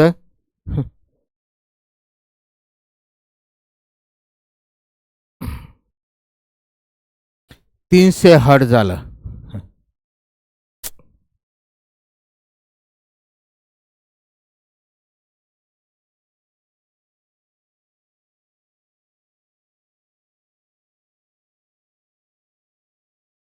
frequency आली 300 hertz. That is the answer. पुढचं द इक्वेशन ऑफ वेव्ह. एवढंच करू आपण. Equation of the wave motion. Wave मोशनचं इक्वेशन ॲक्च्युली इथं वाय पाहिजे, एक्स झालं, प्रिंट मिस्टेक आहे. Y is equal to A. थोडं वेव्हचं इक्वेशन आपण वेगळ्या टॉपिकमध्ये बघणार आहे. मी ते जे काय बेसिक इक्वेशन आहे ते लिहितो मी. वेव्हचं बेसिक इक्वेशन आहे का जे वेव्हमध्ये चालतं, ऑसिलेशनमध्ये चालतं, ऑप्टिक्समध्ये इकडं कुठं वेव्ह ऑप्टिक्समध्ये चालतं, इलेक्ट्रोमॅग्नेटिक वेव्हजमध्ये चालतं, सुपरपोजिशन ऑफ द वेव्हमध्ये चालतं. एक 5-7 ठिकाणी हे वेव्हचं बेसिक इक्वेशन असतं. कारण ऑसिलेशन प्रोड्यूस झालं का तिथं वेव्ह तयार होते, हे पाहिलं आपण. इथं प्रिंटिंग मिस्टेक, इथं एक्स नाही वाय पाहिजे. वेव्हचं इक्वेशन आहे Y is equal to general equation a sine omega t minus k x. हे खरं जनरल इक्वेशन आहे. पाहिजे तर इथं प्लस, हे वेव्हचं इक्वेशन आहे omega t minus k x. Plus पाहिजे तर फाय म्हणा. हे जनरल इक्वेशन आहे. ते वेगवेगळ्या फॉर्ममध्ये लिहिता येतं, वेगवेगळ्या प्रकारे आपल्याला एक्सप्लेन करता येतं. तर ते इक्वेशन मी इथं जे दिलेलं आहे त्याच्याशी कम्पेअर करतो. Y is equal to a sine, बोलतो मी, ए साइन ओमेगा टी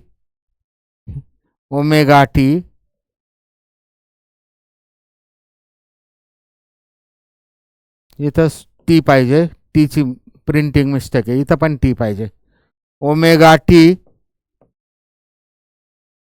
म्हणजे इथं ओमेगा किती आहे? 12 पाय ओमेगा टी मायनस के. मी त्या टाईपने बोलून राहिलो. के एक्स प्लस फाय. खालच्याशी कम्पेअर करतो मी, कम्पेअर करतो. कम्पेअरिंग. आत्ता मी बोललेलं कळत असेल तर कम्पेअर केलंच मी. ए बरोबर 6, ओमेगा टी जो येतो 12 पाय, आणि हे मायनस मायनस केची व्हॅल्यू जी आहे ती 0.02 पाय. ओमेगाला म्हणतात प्रोपॅगेशन कॉन्स्टंट. ओमेगाला म्हणतात propagation constant. Omega T omega 12 झालं. Omega is called propagation constant. आणि हे येतं 2 pi upon T. 2 pi upon T किंवा 2 pi n. It is equal to 12 pi. विचारलं काय आपल्याला? The velocity of the wave. ठीक आहे. आणि केला म्हणतात प्रोपॅगेशन कॉन्स्टंट, तो येतो 2 पाय अपॉन लॅम्बडा, 0.02 पाय. 0.02 पाय. कम्पेअर केलं, पाय कॅन्सल झाला, पाय कॅन्सल झाला. सिम्प्लिफिकेशनचा भाग आहे, त्यामुळं 2 ओमेगा माहिती होईल आपल्याला. ओमेगा माहिती होईल. विचारलं काय इथं? व्हेलॉसिटी ऑफ द वेव्ह विचारली. वेव्हची व्हेलॉसिटी म्हणजे v is equal to N lambda. V is equal to N lambda म्हणजे आपल्याला एन माहिती पाहिजे आणि लॅम्बडा माहिती पाहिजे. इथं याच्यावरनं एन माहिती होईल. एन जे आलं ते किती आलं? 2 पाय कॅन्सल, पाय कॅन्सल झाला. एन आला 6 हर्ट्ज. आणि याच्यावरनं लॅम्बडा आला 2 डिवायडेड बाय 0.02 म्हणजेच किती? 100 झाला. हा लॅम्बडा झाला 100 मीटर. कॅल्क्युलेशन आपल्याला पटापट लगेच तोंडी आकडे कळावं लागतात. 2 डिवायडेड बाय 0.02 हे सुद्धा आपल्याला लॅम्बडा तिकडे गेला, हा असा खाली आला, 2/0.02 म्हणजेच ते 100 झालं, हे 6 झालं, त्यामुळे 100 × 6 म्हणजे 600 आलं. 100 × 6 म्हणजे व्हेलॉसिटी आली 600 मीटर पर सेकंद. हे झालं त्याचं कॅल्क्युलेशन. हे तोंडी लगेच कळावं लागतं. एवढं सोपे नाही हे कॅल्क्युलेशनचे भाग, त्याला आकडेमोड बेसिक मॅथमॅटिक्स लक्षातच घ्यावं लागतं. ठीक आहे, पुढचं एकच गणित बघू आपण. फार वेळ जास्त घेण्यात उपयोग नाही.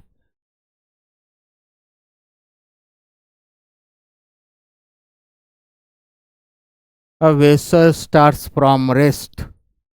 A vehicle starts from rest and accelerate along the straight path at 2 meters per second square.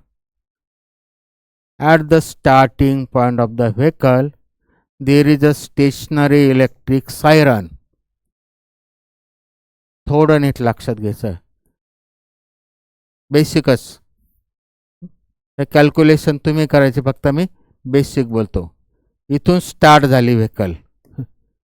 Vehicle starts from rest. रेस्टला होती म्हणजेच व्हेकलचा स्पीड आधीचा 0 होता. Along straight path at 2 metre per second square. तिचं ॲक्सेलरेशन दिलेलं आहे. Acceleration 2 metre per second square. Velocity नाही, ॲक्सेलरेशन आहे. At the starting point of the vehicle there is a stationary electric siren. इथं कुठंतरी स्टेशनरी इलेक्ट्रिक सायरन आहे. इथं electric siren आहे का, तो आवाज ब्लो करतो. सायरन आहे, इलेक्ट्रिक सायरन स्टार्टिंगच्या तिथं. हाऊ फार हॅज दी व्हेकल नियर गोन Wien the driver heard the siren at 94% of its value when the vehicle was at rest. Vehicle जिथं रेस्टला होती तिथून ही व्हेकल इकडं गेल्यानंतर किती अंतरावर ह्या सायरेनचा जो काय येणार आहे फ्रिक्वेन्सी, ती 94% ऑफ इट्स ओरिजिनल व्हॉल्यूम होते. हे विचारलं म्हणजे काय विचारलं, ॲपरंट फ्रिक्वेन्सी इथं हर्ड बाय अन ऑब्झर्वर म्हणजेच इथं ड्रायव्हरने रिअल फ्रिक्वेन्सीच्या ही 100 जर असेल तर ही 94 ऐकू आली त्याला, म्हणजे हे एवढं दिलेलं आहे. आता थोडं लक्षात घ्यायचं, तर हा इकडं चालला. ऑब्झर्वर म्हणजे इथं ॲक्च्युली व्हेकल जे आहे ते बाजूला चालली, याच्यात ऑब्झर्वर आहे. हा सोर्स ऑफ साऊंड आहे. इथं ऑब्झर्वर बाजूला चालला, त्यामुळे फॉर्म्युला काय होईल, फॉर्म्युला जो येईल तो ऑब्झर्वर मूव होतोय, सोर्स ऑफ साऊंड जागेवर आहे. ऑब्झर्वर मूव होतो, तो बाजूला चालला, त्यामुळे हे तो फॉर्म्युला झाला. याच्यावरनं हे सिम्प्लिफाय केलं. याच्यावरनं बाकीच्या किमती दिलेल्या आहे. NA/N दिलेले, NA/N ते दिलेलं आहे, ते 94/100. आणि मग याच्यावरनं आपल्याला व्हेलॉसिटी ऑफ द ऑब्झर्वर काढता येईल. इथं व्हेलॉसिटी ऑफ द ऑब्झर्वर म्हणजेच कोणाची, या गाडीमध्ये ऑब्झर्वर आहे, व्हेलॉसिटी ऑफ द ऑब्झर्वर येईल. याच्यावरनं व्हेलॉसिटी ऑफ द ऑब्झर्वर येईल. ती व्हेलॉसिटी ऑफ द ऑब्झर्वर आली, तोंडी येणार आहे. हे कॅल्क्युलेशनला आपल्याला वेळ लागतो किमती टाकून. तसे तोंडी कॅल्क्युलेशन केले की तोंडी किंमत टाकून लगेच येणार आहे. तर व्हेलॉसिटी ऑफ द ऑब्झर्वर आली. आपल्याला काय विचारलं आहे, हाऊ फार हॅज द व्हेकल नियर गोन Wien the driver heard the frequency.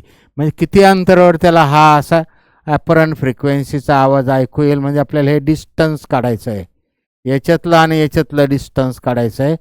Third equation of the motion आपल्याला वापरावं लागेल. v² = u² plus twice AS. इथं यू जो येतो ॲक्च्युली u² म्हणजे इनिशियल व्हेलॉसिटी जी आहे ती 0 आहे, पाहिजे त्याला यू म्हणतो मी, यू. आता आपण त्यानुसार कन्सेप्टनुसार काय सिम्बॉल फार लक्षात कन्सेप्ट लक्षात घेतला तर इथं u0 आहे. ॲक्सेलरेशन दिलेलं आहे 5 किती 2 metre per second square. 2 metre per second square acceleration दिलेलं आहे. त्यामुळं 2 इंटू एस हे जे येणार आहे हा व्ही स्क्वेअर जो येतो इथला आलेला व्ही स्क्वेअर जो येतो हा किती येतो तो टाकला तर त्याच्यावरनं यस बरोबर काहीतरी येईल आपल्याला. यस बरोबर त्या व्ही स्क्वेअरची व्हॅल्यू डिवायडेड बाय 4 यस बरोबर त्याची व्हॅल्यू येईल. तर व्ही स्क्वेअरची व्हॅल्यू व्ही इथं येणार आहे. तर वेलॉसिटी ऑफ द किती आहे velocity speed of the sound दिलेला आहे. स्पीड ऑफ द साऊंड इथे एक प्रिंटिंग मिस्टेक आहे 320 मीटर पर सेकंद आहे. 220 नाही आहे 320 आहे. आणि 320चा वर्ग ठीक आहे करतो मी हे 320 किंमतच टाकतो मी. 320 वजा V0 आपल्याला काढायचं आहे. आपण 320 इकडं आले. 320 वजा V0 आपण 320. त्यामुळं हे डायरेक्ट लिहितो मी आता इथं 94 divided by 100 is equal to this. त्यामुळे 94 into 320 it is equal to 1100 into 320 म्हणजे 3200 minus V0 100 V0 minus 100 V0. त्यामुळे हे 3200ने जवळजवळ 100 जो काय फरक येणार आहे 94 आणि 100 तर ते तर नीट ॲक्युरेट करावं लागेल. याच्यावरनं V0ची किंमत जी येईल हे इकडं आलं हे इकडं गेलं 3200 आणि हे 94 म्हणजेच किती होणार आहे. ठीक आहे कॅल्क्युलेशन करा त्याला वेळ लागणार आहे आपल्याला कॉन्सन्ट्रेशन करावं लागतं. ते जे कॅल्क्युलेशन केलं आणि ती किंमत इथं टाकली तर ते 98च्या आसपास म्हणजे 100 म्हणजे 400/4च्या आसपास येते. 400/4च्या आसपास याचं सगळ्याचं calculation nearly equal to V0 येतो तो 20 येतो 20च्या आसपास. V0 20च्या आसपास येतो त्यामुळं तो 20च्या आसपास म्हणजे 20चा स्क्वेअर जो येतो 400 होईल आणि 400चं डिवायडेड बाय 4 म्हणजेच यस बरोबर अप्रॉक्झिमेशन लिहिलं मी हे 100च्या आसपास. 100 नाही येत खरं ते पण हा 19 पॉईंट काहीतरी येतो पण 20च लिहितो मी. इथं दिसतं आपल्याला हे 320 आणि 94 हे 3200 हे इकडं आले 100 V0 झालं हे इकडं गेले 3200 वजा 94 म्हणजे V0ची किंमत आसपास जी राहणार आहे हे 94ने 320 गुणलं तर हे V0ची किंमत 19 पॉईंटच्या म्हणजे 100 V0 बरोबर 2 जे काय येणार आहे 100 V0ची किंमत काहीतरी येईल आणि मग V0ची किंमत 20पेक्षा थोडी कमी येईल. ती मी 20च घेतलं ह्या टाईपने ते कॅल्क्युलेशन येणार आहे आणि that is nearly 100. A source is moving toward the observer with speed 20 metre per second square and having frequency 240 Hz and observer is moving toward the source with a velocity 20 meter per second square. What is the apparent frequency Hz by an observer if the velocity of sound. ह्या टाईपचे problem आपण भरपूर केलेले हे homework म्हणून करा. ह्या टाईपचे आपण भरपूर केलेले फॉर्म्युले कसे क्रिएट करायचे ते पाहिलं. 2 sources P and Q produces notes of frequency 660 Hz. A listener moves from P to Q with a speed of 1 meter per second. If the speed of the sound is 330, then the number of bits heard by the listener per second. हे पण आपण केलेलं आहे. थोडं hint ऐकायचं आहे. इथं कुठेतरी लिस्नर आहे P पाशी हा पॉईंट P आहे हा पॉईंट Q आहे. इथं कुठेतरी लिस्नर आहे. लिस्नर इथून इकडं moves from P to Q. P कडनं तो Q कडे चालला. P पासून तो Q कडे चालला. मग अशी काढलं होतं frequency of the beats. P पासून Q कडे चालला नंबर ऑफ बिट्स म्हणजे फ्रिक्वेन्सीज काढायची परत. त्यामुळे इकडं चालला याच्याकडं दोघांपासूनही साऊंड तयार होतो 660 हर्ट्जचा. त्यामुळे 2 केसेस येणार आहे. हा इकडं चालला, ऐकायचं नीट, आपण सोडवायचं होमवर्क म्हणून. इकडं चालला, हा स्टेबलला आहे. इथून सोर्स ऑफ साऊंड म्हणजे इथं काय झाला, observer moves toward the source of sound. त्यामुळे हे पहिल्या केससाठी, ठीक आहे, मी फॉर्म्युलाच लिहितो इथं. पहिल्या केससाठी फॉर्म्युला तयार केला मी, पहिल्या केससाठी. आणि याला दुसरी केस म्हणतो मी. पहिल्या केससाठीचा formula, frequency of the observed apparent frequency क्यूकडे जात असताना जी येईल ती त्याची frequency into V upon V. जवळ चालला त्यामुळं ऑब्झर्वर जवळ चालला त्यामुळे हे प्लस झालं. हा पहिल्यासाठीचा फॉर्म्युला झाला केस फर्स्टसाठी. आणि केस सेकंडसाठीचा फॉर्म्युला जो येईल केस फर्स्टसाठी, केस सेकंडसाठीचा फॉर्म्युला त्याच टाईपने येईल.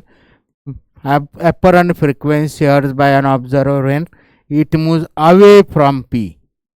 अवे फ्रॉम पी म्हणजे काय होईल, त्याची फ्रिक्वेन्सी जी आहे ती पीची, आणि अवे चालला आहे म्हणजेच काय आलं, मायनस आलं. हा बाजूला चालला म्हणजे मायनस आलं, म्हणजे मायनस V0. ह्या 2 केसेसचं कॅल्क्युलेशन केलं तर ह्या दोघांमध्ये जे काय फ्रिक्वेन्सी येणार आहे, ह्या दोघांचा डिफरन्स, ॲक्च्युली दोघांचा डिफरन्स, याने ऐकलेले जी काय बिट फ्रिक्वेन्सी येणार आहे, ह्या दोघांचा डिफरन्स म्हणजे हे या दोघांमधलं जे मोठं आहे, दोघांमधलं जे मोठं आहे NAQ तेच मोठं असणार आहे, कारण तिकडं चालला. मायनस NAP ॲपरंट फ्रिक्वेन्सी इकडं चालला ती मोठी असणार आहे आणि इकडची कमी असणार आहे. हा डिफरन्स जो येणार आहे दॅट इज बिट फ्रिक्वेन्सी येईल. बिट फ्रिक्वेन्सी म्हणजेच number of beats hertz per second येईल. Number of beats hertz per second, ठीक आहे. A car sounding a horn of frequency 100 hertz passes a stationary observer. The ratio of frequency of the horn noted by the observer before and after passing the. ठीक आहे, ह्या टाईपचं केलेलं आपण. हे पण होमवर्क करा. फिजिक्सचे प्रॉब्लेम फार जास्त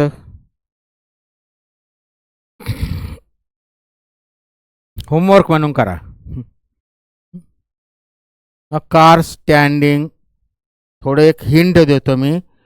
अ car sounding a horn of frequency, ही कार आहे sounding a horn of frequency. तिचा सोर्स ऑफ साऊंड, इथून आवाज येतो, साऊंड इथून तयार होतो, म्हणजे हा सोर्स ऑफ साऊंड झाला.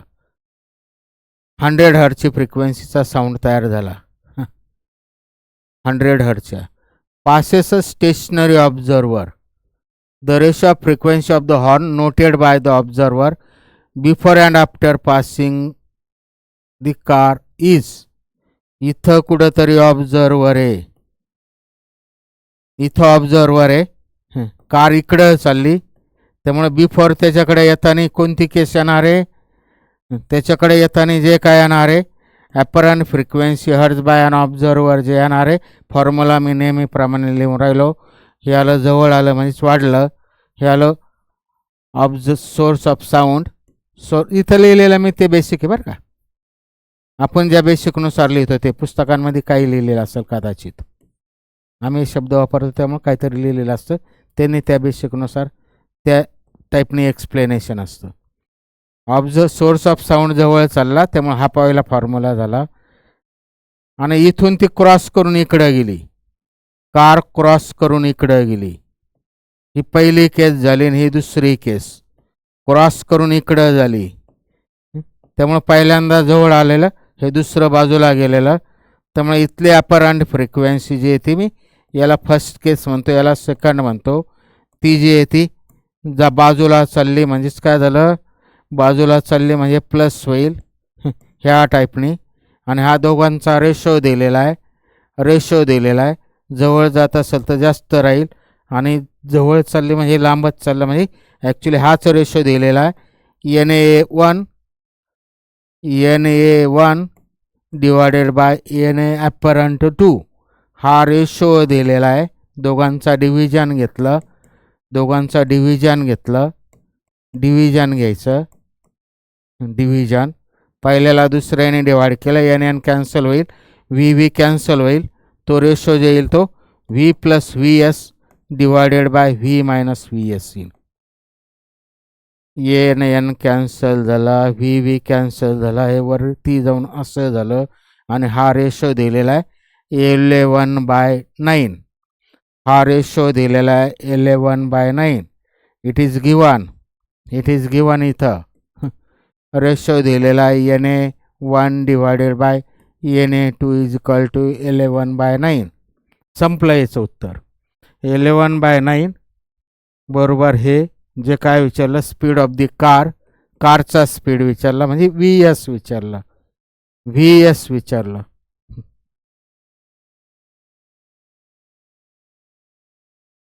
VS विचारलेलं आहे बाकीचं काय नाही.